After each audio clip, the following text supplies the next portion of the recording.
Olá, eu sou Márcia Macedo e agora eu quero compartilhar com você o resumo do livro O Pior Ano da Sua Vida. O Destravar de uma Década é um livro que foi escrito pelo Pablo Marçal e que nós tivemos uma jornada aí de leitura. São 20 capítulos de muita emoção, digamos assim, 20 capítulos recheados de muitas tarefas, porque no fim tudo tem a ver com tarefas, tudo tem a ver com você. E é você quem precisa destravar, eu preciso destravar, e eu acredito que se nós colocarmos em prática tudo que está sendo dito aqui pelo Pablo Marçal, isso vai fazer uma grande diferença na minha e na sua vida. E sim, nós vamos tocar o terror na nossa vida, né? O que ele quer dizer com relação a tocar o terror? Ele diz, essa expressão, tocar o terror, tem a ver com você dominar, ou literalmente você começar a cuidar da sua vida. Porque se você não fizer, se você não cuidar da sua vida, outras pessoas vão cuidar da sua vida. E ele diz que o livro, né, não é um livro de motivação, é um livro de ativação, é um livro ativacional, onde você vai, para que você seja ativado, para que você seja desbloqueado, você precisa verdadeiramente entrar no modo ação, verdadeiramente começar a fazer tarefas. E ele traz uma expressão de Einstein que fala: querer resultados diferentes fazendo as mesmas coisas é uma insanidade, ou seja, precisamos fazer coisas diferentes. Se nós queremos resultados diferentes, nós precisamos fazer coisas diferentes. E não ficar o tempo todo se lamentando pela vida, pelas circunstâncias, pelas situações, pelas coisas que vêm até nós. Então, nós precisamos aprender a viver uma vida tomando decisões, né? E não simplesmente se deixando levar pelas circunstâncias. Ele fala sobre plantar, sobre sementes, então nós precisamos aprender a mexer a terra, nós precisamos aprender a pegar essas sementes e prepará-las, né, colocar na terra para que elas possam produzir, para que a terra possa produzir. E quando ele fala sobre o pior ano, ele quer dizer o seguinte: olha, esse é um ano de guerra, é um ano onde nós efetivamente decidimos entrar para a batalha com todas as nossas forças, sem olhar para trás, queimar os barcos, você chegar do outro lado, queimar os barcos e olha, não tem jeito.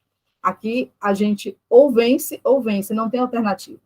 E depois disso, desfrutar em paz, né? E a paz, ela só vem depois que a guerra acontece. Não tem como você ter paz se você não experienciou guerra, né? E, infelizmente, algumas pessoas, elas desistem antes mesmo de começar. E aqui ele traz um alerta quanto a isso, né? Nós precisamos sempre terminar aquilo que a gente começa. É claro que tem situações que você vê que não vai ter resultado, aí sim, você pode deixar de lado, tá? Porque verdadeiramente, como diz a palavra, muitos são chamados, poucos são escolhidos.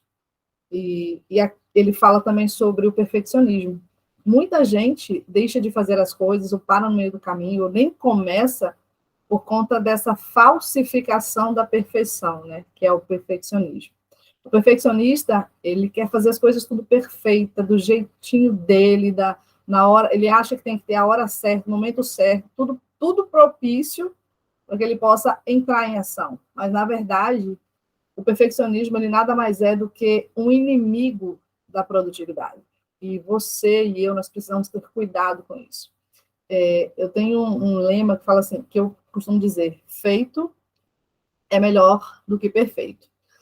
Mas mesmo que você se encontre nesse estado de perfeccionismo, o autor, que é o Pablo Marçal, ele traz para nós três pílulas, né? Ele diz assim: olha, existe um remédio para o perfeccionismo. 3 pílulas que você pode adotar para eliminar de uma vez por todas. Quais são essas pílulas?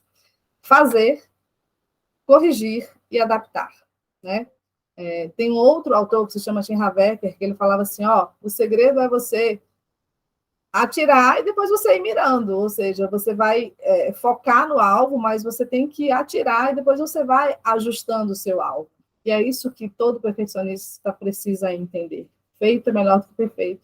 Você pode fazer, entrar em ação.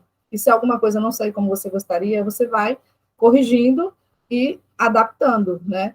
E outra coisa interessante é que Você precisa escrever os seus alvos. Quais são os alvos que você tem para a sua vida? Nós acabamos de começar um ano. Geralmente, fim de ano, início de ano, é o momento que a maioria das pessoas param para rever como é que foi o seu resultado, para dar uma olhada como é que foi o resultado com relação aos anos anteriores, o ano passado, e criar novas resoluções, né? E estabelecer novos alvos. Quando nós falamos em alvos, não basta ficar na nossa mente. É preciso que a gente escreva. Você precisa escrever, você precisa colocar no papel o que você pretende, né? Porque na sua mente, você acaba, se você deixar tudo na sua mente, você vai acabar lidando com o quê? Uma preocupação. E o que é a preocupação? A preocupação nada mais é do que a má gestão da imaginação. Então, a gente precisa ter muito cuidado sobre isso. Os alvos, eles precisam ser escritos, você precisa escrever, você precisa falar, verbalizar os seus alvos, você precisa visualizar, você precisa usar a sua imaginação, tá? Esse é um passo, né, um passo a passo para a realização de alvos. Só um momento, deixa eu ver aqui. Vamos continuar aqui na chamada. Falando sobre alvos, nós precisamos escrever os nossos alvos. Os alvos, eles precisam ser colocados no papel, você precisa falar, você precisa declarar os seus alvos, você precisa visualizar, usar a sua imaginação e visualizar aquilo que você quer, né? Visualizar o seu alvo sendo conquistado. Trazer à existência aquilo que já existe, né? E fazer. Então, quais são os passos? Escrever, falar, visualizar e fazer. Tudo que você quer que aconteça na sua vida, sinto lhe dizer, é uma tarefa. Você precisa escrever. E quais são os seus alvos? Existe uma premissa que fala assim, ó, se você não sabe o que quer, qualquer coisa serve, né? Isso foi um diálogo entre Alice e o gato no filme Alice no País das Maravilhas. E muitas vezes a pessoa ela cria obstáculos, né? E o que são esses obstáculos? O Paulo Marçal ele é bem assertivo quando ele diz que os obstáculos aparecem quando você tira os seus olhos do seu alvo. Então você precisa estar focado naquilo que você quer, né? E não desviar a atenção. Porque se você não estiver trabalhando para realizar os seus objetivos, os seus sonhos, infelizmente, você vai estar trabalhando para realizar sonhos de outras pessoas. E por falar em obstáculo, o que acontece? Nós, muitas vezes, o maior problema que existe na nossa própria vida tem a ver com a gente. Então, nós precisamos ter o quê? Autorresponsabilidade. E identificar quais são os impedimentos que acontecem na nossa vida, que nos impedem de avançar para conquistar os alvos que tanto desejamos. E todo impedimento, ele tem a ver com a pessoa que está envolvida no processo. O impedimento, ele não tem a ver com terceiros, ele não tem a ver com outras pessoas. Ele tem a ver com aquele que está envolvido, ou seja, em outras palavras, tem a ver com você. Se você estabeleceu os seus alvos, você precisa focar neles. Se tiver algum impedimento, tem a ver com você. Você que tem que romper todos os impedimentos que, porventura, venham a se apresentar diante de você. E uma coisa é fato, é preciso realizar, é preciso entrar em movimento, é preciso entrar em ação, é preciso fazer as tarefas. É claro que a gente, infelizmente, não aprendeu a amar fazer tarefas, né? Mas sempre é tempo de ressignificar, sempre é tempo de mudar a nossa mentalidade, de mudar a nossa maneira de pensar. Tem um capítulo que fala sobre drivers mentais. O que é um driver mental? É uma forma como você pensa. É um pensamento. É aquilo que você acredita como verdade. E se você acredita em determinada situação, traz para a sua vida como sendo uma verdade, e aquela sua verdade você sabe que talvez não te faça chegar no nível ou alcançar o objetivo que você queira, você precisa ressignificar. É necessário mudar a maneira de pensar, E ter cuidado, para quê? Para que você não fique focado em cuidar da vida do outro, ao invés de se preocupar em cuidar da sua própria vida. Então, qual é o segredo?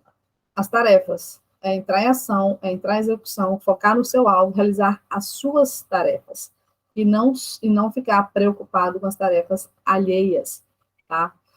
E outra coisa, você precisa fortalecer a sua identidade. Você precisa saber quem você é, onde você precisa melhorar, quais são os aspectos da sua vida, da sua capacidade, da sua identidade, onde você precisa melhorar, o que você precisa fortalecer.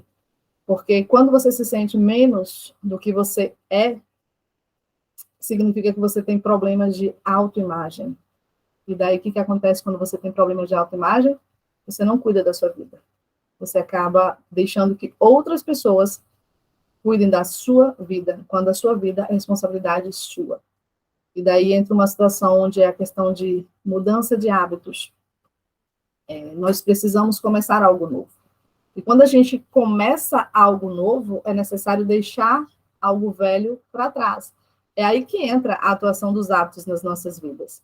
E o que são hábitos? Hábitos nada mais são do que atos repetidos de forma disciplinada. E existem 3 tipos de hábitos: os hábitos que são simples, os medianos e os complexos. Os hábitos simples, para serem transformados, eles levam em torno de 7 dias. Ou seja, você precisa estar repetindo aquele ato de forma disciplinada para que, ao longo de 7 dias, coisas simples, como, por exemplo, tirar o açúcar, seja o hábito que você queira mudar. Então, em 7 dias você consegue. Os hábitos medianos, eles levam em torno de 21 dias, né? São necessários 21 dias para que você possa mudar um hábito de forma mediana, algo mais complexo, né? Por exemplo, fazer uma caminhada, academia, pelo menos você tem que seguir uma constância de 21 dias para que esse hábito possa verdadeiramente se enraizar.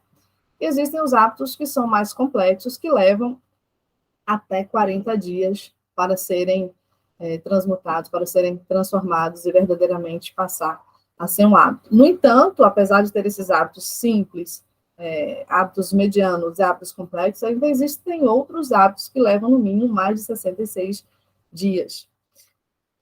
É quando você precisa aprender algo que se chama autogoverno. Você precisa aprender a ter domínio, a governar sobre si mesmo. Quando a gente fala sobre hábitos, não tem como não falar sobre autogoverno. O autogoverno é o domínio, é você ser líder de si mesmo, é você aprender a dominar as suas emoções, é você aprender a dominar o seu comportamento, é você poder olhar para você e saber tomar as decisões assertivas. Para quê? Para que você possa apoiar um hábito que você quer mudar. Você quer um hábito novo, você precisa deixar o velho para trás. Então, você tem que ter esse autogoverno, você precisa ter essa autodisciplina. E o autogoverno com a autodisciplina, ele gera também a força de vontade. Mas o livro O Pior Ano da Sua Vida, ele diz para nós que existem 3 coisas que acabam com a nossa força de vontade. Tá? A primeira coisa são as coisas que você fala. A outra coisa que acaba com a força de vontade é aquilo que você come. E os impulsos sexuais. Então, nós precisamos ter cuidado com essas coisas que acabam com a nossa força de vontade. E, mais do que nunca, precisamos fortalecer o quê? Mudar os drivers mentais. Ou seja, mudar as crenças que limitam os nossos resultados. Aquelas respostas imediatas do cérebro. Quantas vezes você quer fazer alguma coisa e vem o seu cérebro e diz assim, não, deixa para depois, não faz agora não, isso não é para você, deixa para depois, enfim. Essas respostas imediatas, elas precisam ser transformadas. Quando você tem o autogoverno, quando você tem a gestão de si mesmo, você consegue controlar as suas emoções, você passa a controlar os seus pensamentos. Você já sabe que os seus pensamentos vão gerar em você sentimentos. Esses sentimentos vão desencadear em quê? Em ações. E essas ações vão te trazer resultados.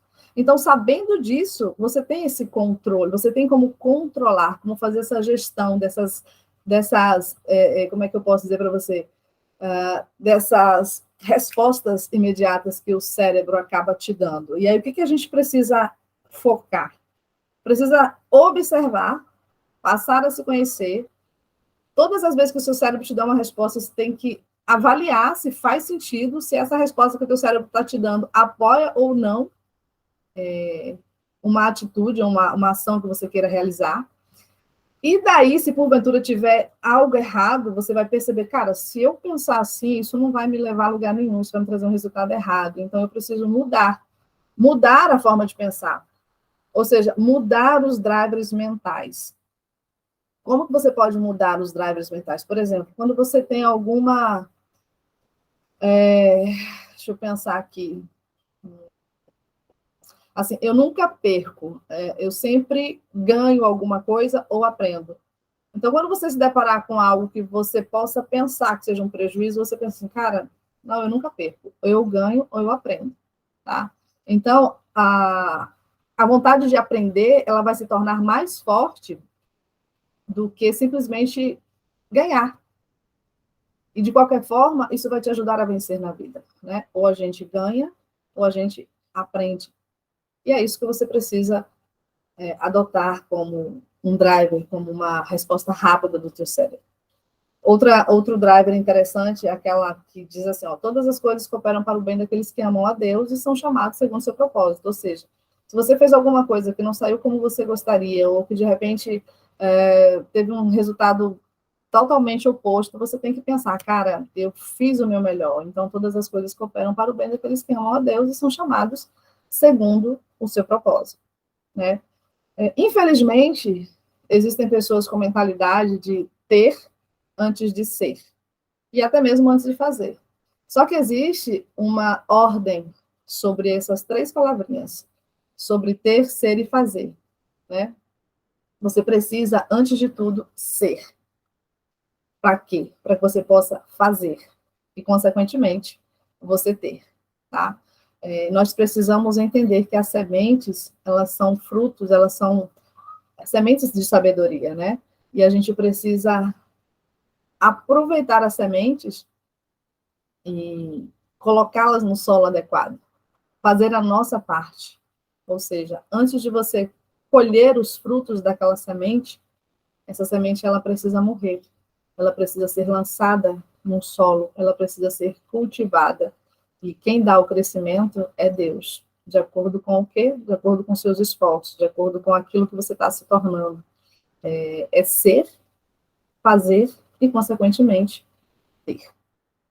Existe um outro capítulo muito interessante que fala sobre você ativar a sua ira. Ou seja, você não se conformar com a situação que você está vivendo e ativar a sua ira. Ativar a ira, a palavra de Deus diz assim, ó, não se ponha o sol sobre a sua ira. Irai-vos, mas não pequeis. Então, é natural, quando muitas vezes você está indignado, chateado, você precisa colocar isso para fora. Você precisa reagir. E essa reação pode sim ser através da ira, mas você não pode deixar que essa ira domine, que essa ira tire o teu autocontrole, tire o teu governo sobre a gestão sobre si mesmo, tá? Você não pode confundir ira com raiva, certo? A raiva, ela tem um nível de ressentimento que causa mágoa e acaba causando o quê? O ódio. E o que é mágoa? A mágoa é a má água que fica onde? No seu cérebro. E que você não deixa fluir. E que você não libera. Isso, então, vira, como diz o Pablo, vira um esgoto. E isso pode virar uma dengue e um monte de coisas. Então, você tem que ter cuidado com esse sentimento e não deixar que a sua ira se transforme em raiva, em mágoa, em ressentimento. Ok? Então, existe algo rápido, você precisa entrar em ação de forma rápida, você precisa ver, você precisa sentir, e você precisa pensar e fazer, tá? Então, ver e fazer. Existe uma lei que se chama lei da associação, tá? É interessante que ele fala assim, ó, não ande com pessoas com as quais você não seria. Cara, isso trouxe para mim um insight extraordinário, porque muitas vezes você quer ajudar pessoas, você quer caminhar com pessoas, e de repente essas pessoas não são aquelas pessoas que você gostaria de ser. Então, você precisa ter esse filtro, esse cuidado, porque nós somos a média das 5 pessoas com as quais nós nos relacionamos. E o networking, ele faz parte, ele é responsável por basicamente 85% dos nossos resultados. Tudo aquilo que você precisa, muitas vezes você vai encontrar nas outras pessoas. Aliás, encontra nas outras pessoas. Então, você precisa saber com quem você vai se associar. Tem um outro capítulo que fala sobre modelagem, né? A modelagem, ela não é uma cópia, ela é simplesmente como se você estivesse identificando, buscando ali em determinadas pessoas códigos. Você identifica alguém que você admira, tá?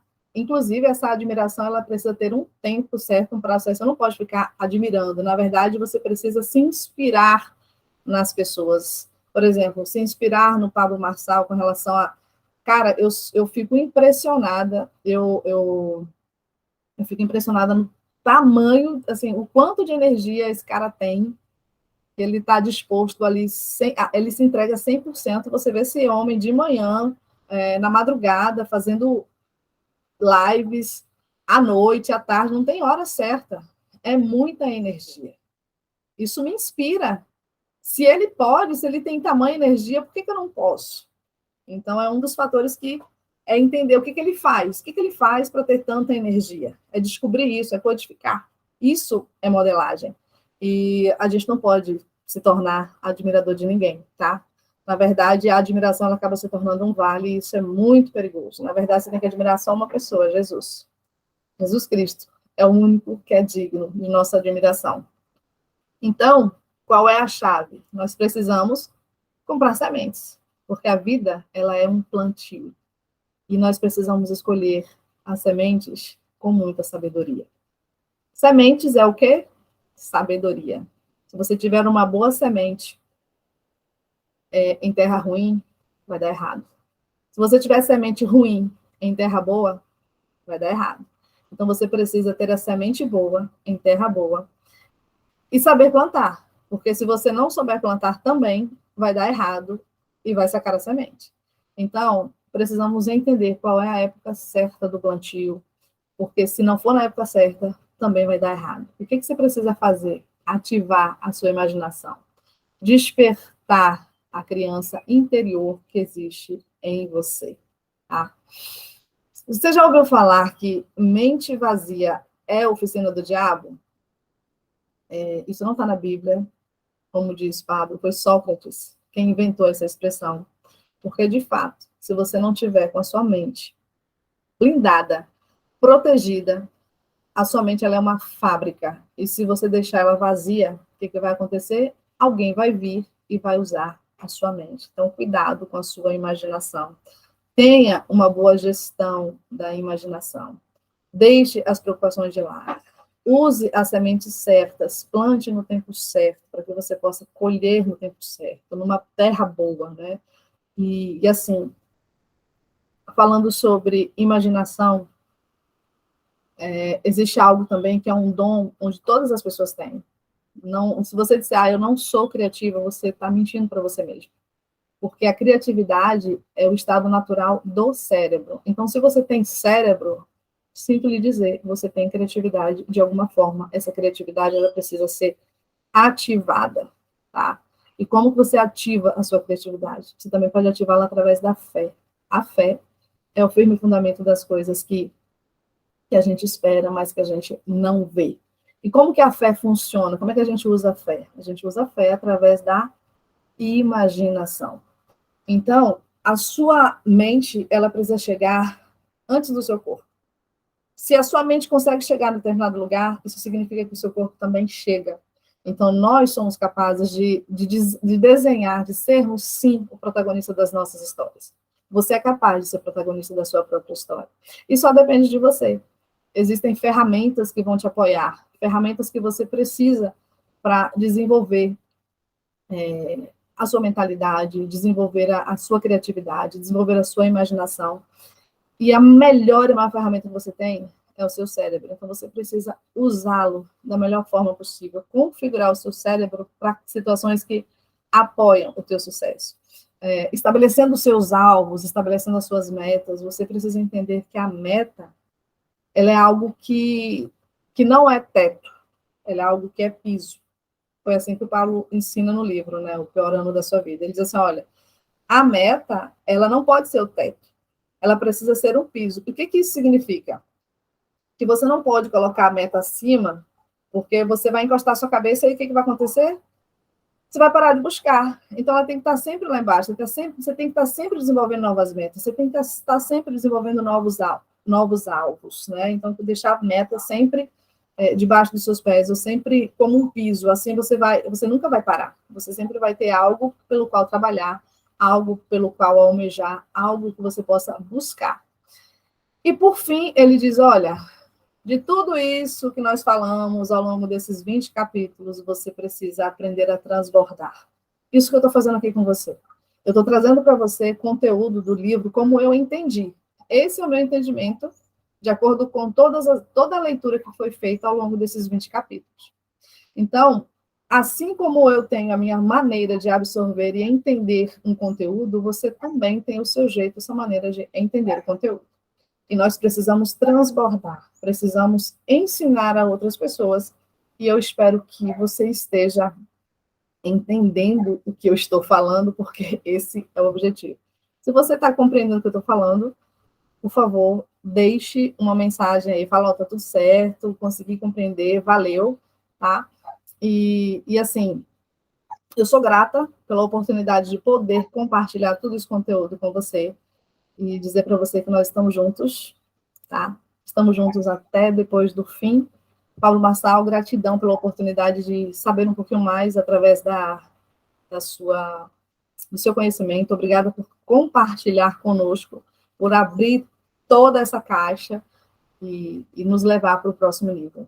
Gratidão, eu espero ter colaborado na sua vida e que Deus te abençoe e nos vemos, quem sabe, num outro episódio falando de outro livro incrível que, porventura, Deus tenha separado. Beijo no seu coração. E fica a dica, se você não leu, aproveita para assistir a playlist lá no YouTube, O Pior Ano da Sua Vida. É sobre isso. É sobre fazer tarefas. É sobre entrar em ação. É sobre você. É sobre fazer o que precisa ser feito para que você possa ir para o próximo nível. Estamos juntos até depois do fim, vivendo o pior ano, para que o pior ano seja o melhor ano até então da sua vida. Tchau, até breve.